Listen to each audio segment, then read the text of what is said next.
Tired of spreadsheets that feel like a digital black hole?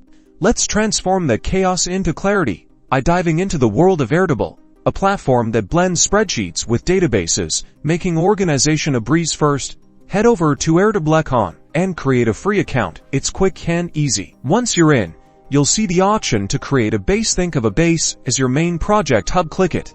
You can start from scratch or choose from a template. For this tutorial, let's start with a blank base. Now, let's rename our first table. Click on the name Table 1 and give it a more meaningful title, like tasks or projects. Tables are where you'll store related information. Each column is a field. The first field is usually titled name. Rename this to something descriptive, like task name. Now, let's add some more fields. Click the plus sign to add a new field. Airtable offers various field types like text, numbers, dates, attachments, and more. Add a date field for due dates and a single select field for task status, with options like to do, in progress, and completed.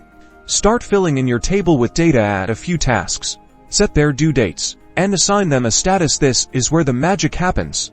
Airtable offers different ways to view your data. Explore the view options in the top left corner. Grid for a spreadsheet like view, Kanban for task management, calendar for scheduling, and gallery for visual projects. To analyze your information effectively, learn to sort, filter, and group your records. Click the sort button and choose the date field to see tasks by their deadline. Use the filter button to see only tasks that are in progress. And finally, use the group button to group your data by task status so you can see all tasks grouped together. And there you have it.